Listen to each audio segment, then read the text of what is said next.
Observation, reporting, and documentation are three very important duties for the home care provider. Because you spend more time with the client than other members of the care team, you are more likely to notice daily changes in your client's condition.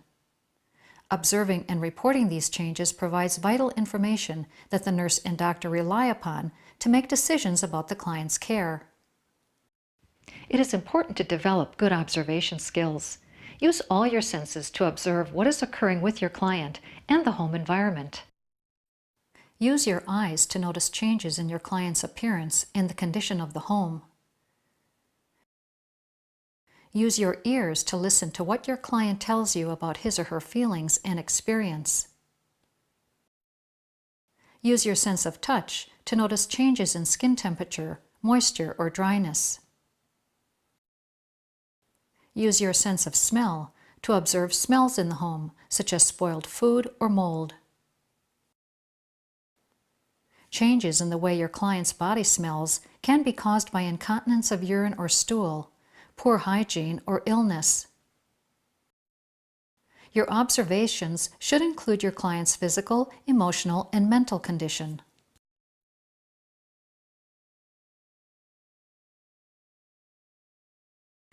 Be aware of changes in your client's skin color, sleeping habits, weight, pain levels, appetite, and speech. Be aware of rashes, discharges, swelling, or other physical changes.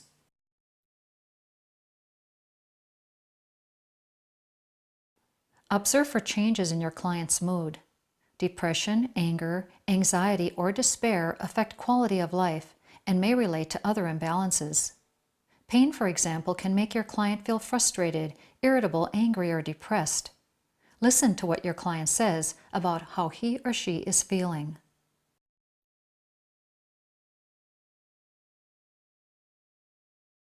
Notice changes in your client's mental state, such as disorientation, confusion, memory loss, or an inability to concentrate. Virginia, are you okay? There are two types of observations, objective and subjective. Objective observation is factual or measurable. For example, Mrs. Kanyu's weight is 220 pounds. Subjective observation is based on personal experience, opinion, or what your client or family member tells you. It may or may not be factual. If your client tells you, "I think I've lost weight," that is a subjective comment because it is not based on measurable fact. I think like last night I had some popcorn. You know, it just doesn't satisfy me. I think I've lost some weight. Really? Okay, well, why don't we go in and weigh you real quick? When you weigh Mr. Jones, you find that he has lost 5 pounds since the last time he was weighed 2 weeks ago. Wow, it looks like you did lose some weight. Now you have factual and measurable information to report. Here is another example of the difference between subjective and objective reporting. Mr. Jones, who has a history of allergies, complains of itching on his forearm. He tells you it's probably from a bite.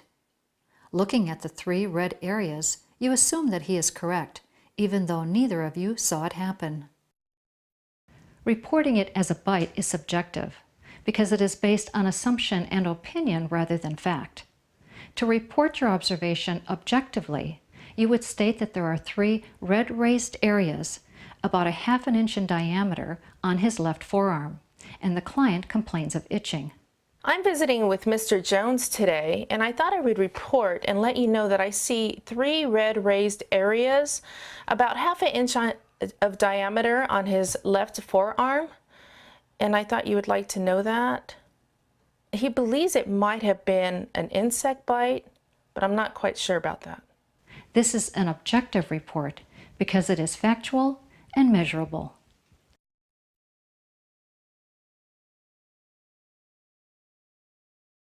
Reporting is done verbally by phone or in person. Report any changes in your client's physical, emotional, and mental condition to your supervisor. Events that put the client in danger, such as falls, deep wounds, or chest pain, must be reported immediately.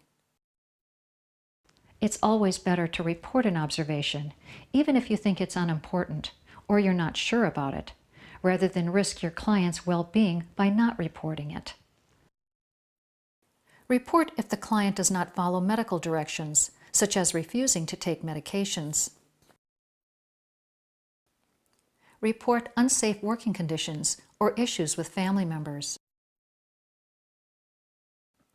Become familiar with the signs and symptoms of abuse, and report any suspicions of abuse to your supervisor.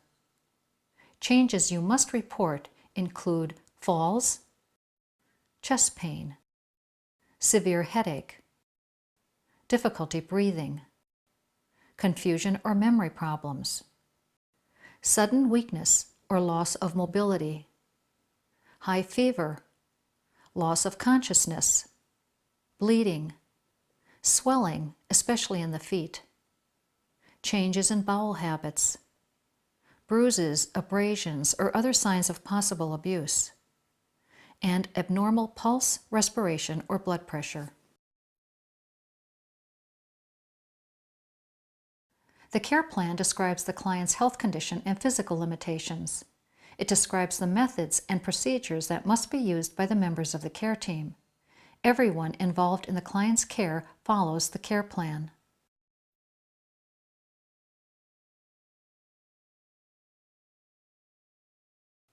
Documentation is a written record of activities you performed and important observations you have made during the client visit.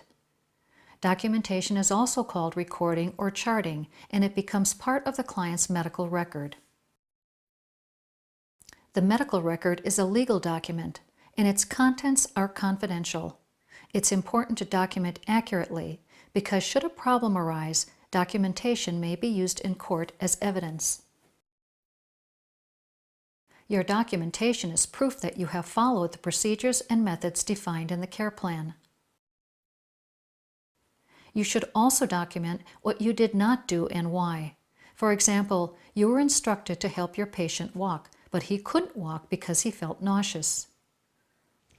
For legal and medical reasons, documentation should be factual, brief, neat, and easy to read and understand. What you document should be medically important and useful information.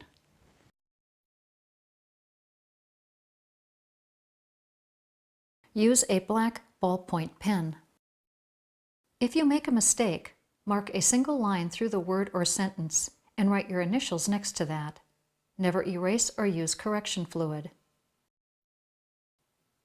Do not leave any open spaces. Use appropriate abbreviations. Check with your agency regarding approved abbreviations. Never make up your own. Use proper spelling and language when documenting. Use a medical dictionary if you are not sure of spelling. Make sure the client's name is on each page of the chart. Never document before you have completed a task. Document immediately after the visit so you can remember important points.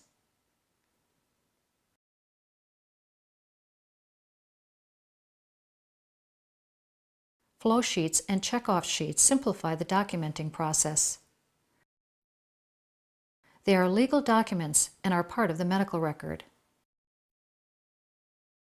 A check-off sheet follows the care plan. The care provider records the observations and tasks completed for that day. A flow sheet graphically shows progressive changes in the client's health and gives the care team an easy way to see patterns such as weight loss or gain or changes in blood pressure. It will show a week or more of recordings by one or more staff members. To use check-off sheets and flow sheets correctly, read the instructions carefully. Be sure that the sheet is for the correct client. Initial the right procedure on the right day and the right time. Never initial any procedure you did not do. Write your complete signature on each sheet.